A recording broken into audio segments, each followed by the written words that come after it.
양시장의 현재는 힘이 조금 빠지고 있는데요. 보합권에서 일단은 숨고르는 모습을 기록하고 있습니다. 시장에서는 이 종목별로 혹은 실적별로 굉장히 빠른 변화가 나타나고 있어가지고요. 스타캐치에서 그 흐름들 함께 읽어드리겠습니다. 네, 먼저 증권통통에서 조회상위 리스트부터 보겠습니다. 네, 대체적으로 보시면 대형주들 위주 그리고 몇 가지 이슈가 있는 종목들이 나타나고 있는데요. 역시나 1위는 삼성전자입니다. 4거래일째 외국인이 매수를 하게 되면서 이 힘에 힘입어서 상승하는 흐름으로 관측되고요. 현재는 5만 원, 5만 7천 원 선을 지나가고 있습니다. 네, 그리고 2위에는 노터스가 있는데 노터스 HLB 그룹주들 가운데서 좀 주목을 받는 시세에 나타나고 있고요. 시세의 연속성이 좀 캐치가 됩니다. 네, 일단 이뮤노믹 테라퓨틱스의 교모세포종 세포치료제 이상의 임상 결과가 좀 기대된다는 그런 소식들 안고 노터스와 HLB 그룹주들 주목해 보시면 될 것 같고요. 네, 3위에는 현대차, 4위에는 포스코 케미칼이 있습니다.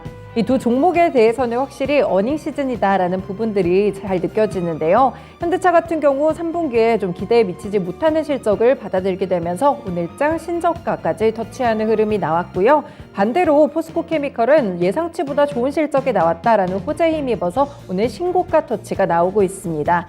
대형주들 가운데서 이렇게 실적으로도 좀 엇갈림이 있다는 점도 현재 특징으로 잡히고 있습니다. 네, 5위에는 카카오가 있고요. 오늘장 소폭 상승하는 흐름 나타나고요. 6위에는 기아 마찬가지로 비슷하게 오름세 구간 지나가고 있습니다.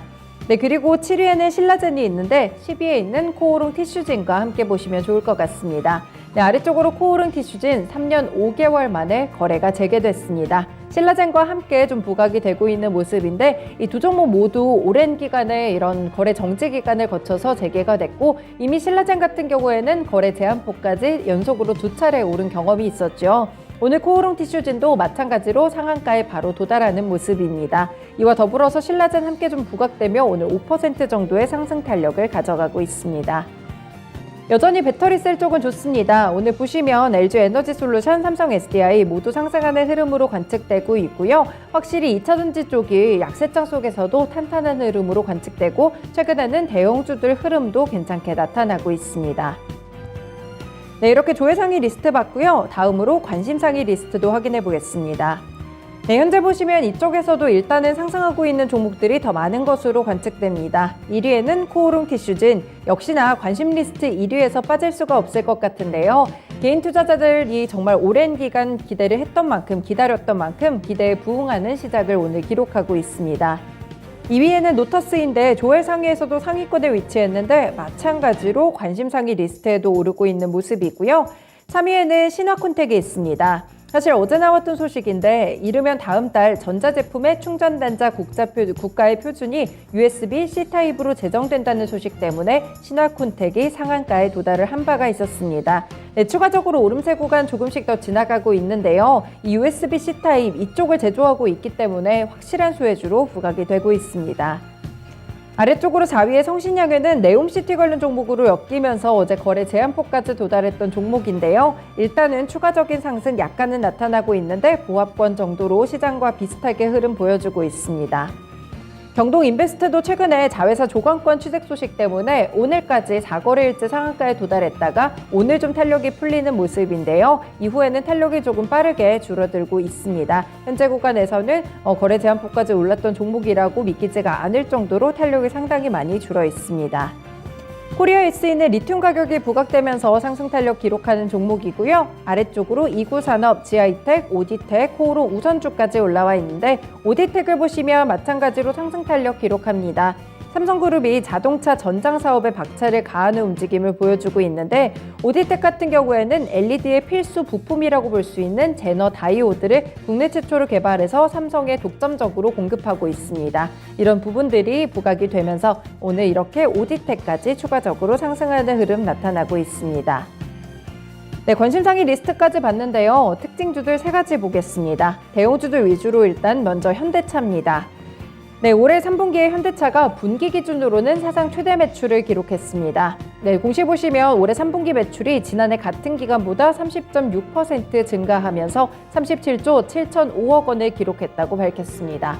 같은 기간 영업이익은 1조 5,518억 원이었고요. 지난해보다는 3% 정도 감소가 됐는데 이렇게 감소한 이유는 바로 잘 아시는 세타2 엔진에 대한 품질 비용 충당금이 반영이 됐기 때문입니다. 대규모 이 리콜 때문에 이런 충당금이 반영이 되면서 영업이익이 일단은 감소한 것으로 좀 집계가 나왔는데요. 그래도 매출 같은 경우에는 역대급 실적이었죠. 그렇지만 증권가에서는 목표가를 연일 낮추고 있습니다. 올해 3분기 영업이익이 시장 높이를 충족하지 못했다는 것이 가장 큰 이유고요. 일단 외형적으로 봤을 때 대규모 리콜 비용이 상당했습니다. 금융 부문의 영업이익도 다소 부진했다는 분석이 나오고 있고요. 이 강달러 기조 때문에 환율에 대한 기대감도 있었는데 예상보다는 이 환율 효과 그리고 믹스 개선 효과가 모두 적었다고 진단이 나왔습니다. 할부나 리스 영업을 위한 자금 조달 금리의 상승 반영도 시작됐고 연체율 증가에 의한 대손 비용 상승 때문에 충당금 적립까지 늘어났는데요. 이런 부분들을 반영하면서 오늘장 현대차 그렇게 좋지 못한 흐름 기록하고 있습니다. 네, 일봉 보실까요? 네, 현대차 같은 경우에 사실 3월 이후에 조금씩 반등하지 않나 이런 차트를 좀 기록을 했는데 확실히 9월달 차트 이후로는 이렇게 좀 다시 한번 하락의 길을 걷습니다. 사실 미국의 인플레이션 감축법 여기에 대한 피해가 좀 우려감이 반영이 됐었고요. 실적에 대한 부분들이 한 차례 조금 더 크게 부각이 되면서 어제장도 3%대 하락으로 마치더니 오늘까지 추가적으로 내림세 구간 나타나고 있습니다. 네, 신저가는 16만 원 선에서 터치가 나왔습니다. 다음으로는 포스코케미칼입니다. 현대차와는 조금 다르게 3분기 실적이 상당히 좋았는데요. 2차전지 소재 계열사죠. 이 사상 처음으로 분기 매출 1조 원을 돌파했습니다. 3분기 매출은 1조 533억 원이었고 지난해 동기 대비 매출은 108.6% 늘어났고요. 영업이익은 같은 기간 160%가량 증가하면서 818억 원을 기록했습니다. 포스코케미칼이 세계에서 이례적으로 양극재와 음극재를 동시 생산하고 있는 기업인데요. 이 배터리들의 모두 핵심 소재이기 때문에 배터리의 성능과 직결된다고 보시면 되겠습니다. 최근에 나왔던 호재성 뉴스들은 미국의 GM이라든지 포드와 같이 해외 시장을 확대하고 있고 글로벌 완성차 업체들이 이 전동화로 전환이 되면서 핵심 매출처인 LG에너지솔루션 측의 납품량 증가가 좀 크게 나타났습니다. 시장은 포스코케미칼 측의 양극재 사업도 꾸준하게 성장세를 이어갈 것이라고 보고 있는데요. 4분기까지도 포스코케미칼이 긍정적인 이런 실적을 내지 않을까라는 기대감이 있습니다. 그래서 목표가 상향되는 리포트도 상당히 많이 나왔고요. 일봉 보시면 최근의 흐름이 정말 이해가 됩니다. 포스코케미칼 7월부터 고점을 높여오는 그런 모습이었고요. 9월에 살짝 조정을 받는 이런 흐름이 나타나긴 했었는데 바로 여기서 저점을 딛고 주요 이평선 위쪽으로 상승하는 흐름 나타나고 있습니다. 오히려 인플레이션 감축법에 대한 호재성 부분들을 이쪽으로는 좀 안고 있는 그런 모습이고요. 양극재 공급 소식들 대규모로 나오게 되면서 오늘장까지 신고가 터치 나오는 모습입니다. 결국에는 오늘 장중에 20만 원 선도 돌파했습니다. 네, 마지막 종목은 코오롱 티슈진입니다. 인보사 사태 기억하시죠? 이 경영진의 횡령과 배임으로 2019년 5월 거래가 정지된 이런 종목입니다. 오늘 거래가 3년 5개월 만에 재개됐는데요. 앞서서 코오롱 티슈즈는 2019년 5월 회사가 개발했던 골관절염 세포 유전자 치료제 인보사가 품목 허가 취소 처분을 받게 되면서 주식 거래가 정지됐습니다. 이 취소 처분이 나왔던 이유는 당시 코오롱 생명과학 임원들이 당국에 주성분이 바뀐 내용을 허위 서류로 냈다는 이유 때문이었는데요. 한국거래소 기심위는 2019년 8월 코오롱 티슈진에 대해서 상장 폐지 결정을 내렸었고요. 그해 10월부터 지난해 10월까지 코스닥 시장위가 총 2년의 개선 기간을 부여했습니다. 그리고 올해 2월 시장위에서 속개 결정이 다시 한번 나온 것이고요. 인보사는 이후에도 2020년 4월 미국의 FDA죠. 임상 재개 허가를 받았고요. 2021년 12월 3일 또 다른 적응증인 고관절 골관절염 환자에게도 별도 임상 2상까지 허가를 받았습니다. 같은 달 28일에는 임상 3상 환자 투약이 마침내 재개됐는데요. 시장에서 다른 2020년 7월 발생한 횡령 배임 건에 대해서 지난해 8월 기심위를 열었고 1년의 개선 기간을 부여했습니다. 코오롱 티슈진 측은 개선 계획에 대한 이행 내역서를 9월 23일에 제출을 했습니다.